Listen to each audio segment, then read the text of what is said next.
Bharat, China ప్రపంచంలోనే అత్యధిక జనాభా ఉన్న దేశాలు. ఆసియాలో సూపర్ పవర్స్ ఇవి.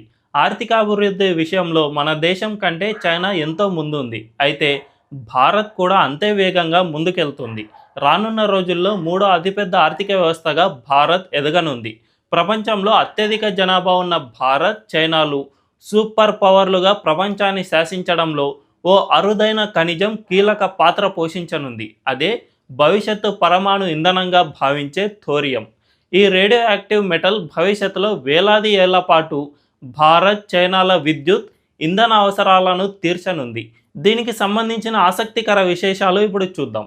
శిలాజ ఇంధనాలు తరిగిపోయే ప్రమాదం ఉండటం వల్ల వాటి వల్ల కాలుష్య సమస్యలు కూడా రావడంతో ప్రపంచ దేశాలు క్లీన్ ఎనర్జీ ఉత్పత్తిపై ఫోకస్ పెట్టాయి.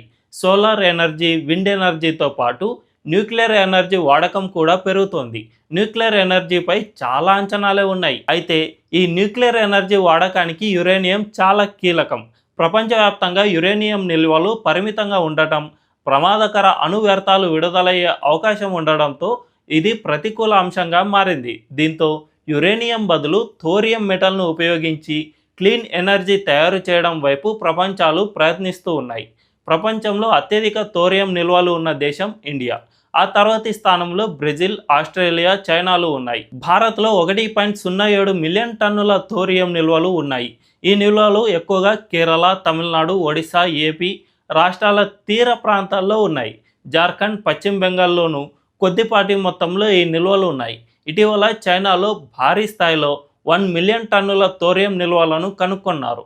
ఈ నిల్వలతో విద్యుత్తును ఉత్పత్తి చేయగలిగితే ఏకంగా 60,000 సంవత్సరాల వరకు చైనా విద్యుత్ అవసరాలను తీర్చగలదు. అదే సమయంలో ప్రపంచం మొత్తానికి కూడా వేల ఏళ్ల పాటు విద్యుత్ ఢోకా ఉండదు. అంటే భవిష్యత్తులో భారత్, చైనా విద్యుత్ అవసరాలు తీర్చగల అద్భుతమైన శక్తి వనరుగా థోరియం మెటల్ను పరిగణించవచ్చు. థోరియం, యురేనియం మధ్య తేడాలేంటి ఇప్పుడు చూద్దాం. థోరియం, యురేనియం రెండు అణుధార్మిక లోహాలే. వీటిని అణు రియాక్టర్లలో ఇంధనంగా ఉపయోగిస్తారు. అయితే యురేనియం ఉపయోగించి అణుబాంబులు తయారు చేయవచ్చు. థోరియం ఉపయోగించి అటామిక్ బాంబులను తయారు చేయడం కష్టంతో కూడుకున్న పని. యురేనియం లభ్యత ప్రపంచంలో చాలా ఎక్కువ, కానీ ఇప్పటికే అణు రియాక్టర్లలో యురేనియంను ఎక్కువగా ఉపయోగిస్తూ ఉన్నారు. ప్రపంచ అణుశక్తి అవసరాలను తీర్చడంతో పాటు అణ్వస్త్రాల తయారీకి యురేనియంను ఎక్కువగా వాడుతూ ఉన్నారు. అయితే థోరియం భవిష్యత్తులో దీర్ఘకాలిక శక్తి వనరుగా ఉపయోగపడనుంది. యురేనియంతో పోలిస్తే థోరియం సురక్షితమైన రేడియో యాక్టివ్ మెటల్. ఇందులో తక్కువ అణు వ్యర్థాలు విడుదల అవుతాయి. పైగా ఇవి ప్రమాదకరమైన వ్యర్థాలు కూడా కావు. యురేనియంకు న్యూట్రాన్ తగిలితే ఇది వెంటనే విడిపోయి శక్తి ఉత్పత్తి అవుతుంది. మరిన్ని న్యూట్రాన్లు విడుదల అవుతాయి.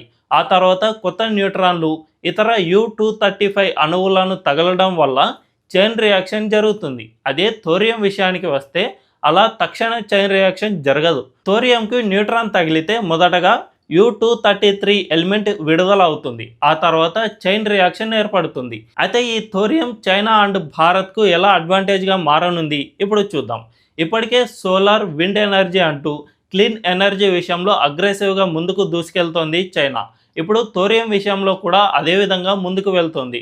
2011లో రీసెర్చ్ అండ్ డెవలప్మెంట్ ప్రారంభించి గోబీ ఎడారిలో అత్యాధునిక 2 మెగావాట్ మోల్టెన్ సాల్ట్ రియాక్టర్లను ప్రోటోటైప్ను చైనా అభివృద్ధి చేసింది. 2023లో ఇది క్రిటికాలిటీ లెవెల్ను అందుకుంది. అంటే రియాక్టర్లో స్థిరంగా న్యూక్లియర్ రియాక్షన్ జరగడం ప్రారంభమైంది. 2024లో అనుకున్న స్థాయిలో విద్యుత్ను ఉత్పత్తి చేసే ఫుల్ లెవెల్కు ఇది చేరుకుంది. ఈ విజయంతో 2025లో ఫస్ట్ కమర్షియల్ MSR ప్లాంట్ నిర్మాణాన్ని ప్రారంభించింది. ఇది 2030 లోపు సాధారణ అవసరాల కోసం విద్యుత్ ఉత్పత్తిని ప్రారంభించే అవకాశం ఉంది. ఈ రియాక్టర్ అనుకున్నట్లుగా పనిచేస్తే థర్మల్ విద్యుత్ కేంద్రాలపై భారం తగ్గుతుంది. తన వద్ద ఉన్న థోరియం నిల్వలతో చైనా నిర్విరామంగా విద్యుత్ను ఉత్పత్తి చేయవచ్చు. థోరియం రేస్లో భారత్ ఎక్కడుంది చూద్దాం. చైనా మోల్టెన్ సాల్ట్ రియాక్టర్లపై దృష్టి పెడితే భారత్ ఫాస్ట్ బ్రీడర్లపై ఫోకస్ పెట్టింది. ఈ రెండు అడ్వాన్స్డ్ టెక్నాలజీలే. భారత్ వద్ద అత్యాధునిక రీసెర్చ్ అండ్ డెవలప్మెంట్ అనుభవం ఉన్నా కూడా థోరియం బేస్ రియాక్టర్ల నిర్మాణంలో చైనాతో పోలిస్తే ఒక 5 సంవత్సరాలు మనం వెనక ఉన్నాం. ఇప్పటి వరకు కమర్షియల్ థోరియం రియాక్టర్లను మనం నిర్మించలేదు. 3 దశల రియాక్టర్ల వ్యూహాన్ని డాక్టర్ హోమీ బాబా నిర్దేశించారు. మొదటి దశలో సహజ యురేనియం ప్రెషరైజ్డ్ హెవీ వాటర్ రియాక్టర్లను ఉపయోగించి ఆపరేషనల్ ఎక్స్పీరియన్స్ పొందడం, రెండో దశలో ఫాస్ట్ బ్రీడర్ రియాక్టర్లను ఉపయోగించి ఎక్కువ యురేనియం 233ను ఉత్పత్తి చేయడం, మూడో దశలో రియాక్టర్లను ఉపయోగించి విద్యుత్తును ఉత్పత్తి చేయడం. ప్రస్తుతం మన ఇండియా రెండవ దశలో ఉంది. కల్పకంలో ఇప్పటికే 500 megawatt sodium cooled fast breeder ప్రోటోటైప్ను మనం నిర్మించాం. ఇది 2026 నాటికి క్రిటికాలిటీని సాధించే అవకాశం ఉంది. ఆ తర్వాత కమర్షియల్ రియాక్టర్లను నిర్మిస్తారు. ఇది ఒక 5 ఇయర్స్లో కంప్లీట్ అవుతుంది. సో చైనా ఇప్పటికే కమర్షియల్ థోరియం రియాక్టర్ నిర్మాణాన్ని ప్రారంభించగా మనం మరో 5 ఏళ్లలో ఈ నిర్మాణాన్ని ప్రారంభించబోతున్నాం. దీంతో థోరియం ఉపయోగించి విద్యుత్ ఉత్పత్తి చేసే ప్రయత్నంలో భారత్, చైనా కనుక విజయం సాధిస్తే భవిష్యత్తులో ఈ రెండు దేశాలకు తిరుగు ఉండదు. మరో 100 ఏళ్ల పాటు ప్రపంచాన్ని శాసించే శక్తులుగా ఎదుగుతాయి. ముఖ్యంగా మన ఇండియాకు విదేశాల నుంచి దిగుమతి చేసే క్రూడ్ ఆయిల్ ధరలను నియంత్రించేందుకు అవకాశం ఏర్పడుతుంది. ఈ క్రూడ్ ఆయిల్ను మనం ఇప్పటికే 80% దిగుమతి చేసుకుంటూ ఉన్నాం. దీనివల్ల భారీ మొత్తంలో మన దగ్గర ఉన్న విదేశీ మారకాన్ని మనం ప్రపంచ దేశాలకు కోల్పోతూ ఉన్నాం. దీనివల్ల మన ఇండియా ఇంకా వెనకబడుతూనే ఉంది. సో ఈ థోరియంతో కనుక మనం విద్యుత్ను ఉత్పత్తి చేయగలిగితే ఈ క్రూడ్ ఆయిల్ను దిగుమతి చేసుకోవడాన్ని చాలా వరకు తగ్గించగలుగుతాం. దీనివల్ల మన దేశానికి భారీగా విదేశీ మారకం నిల్వలు మిగులుతాయి.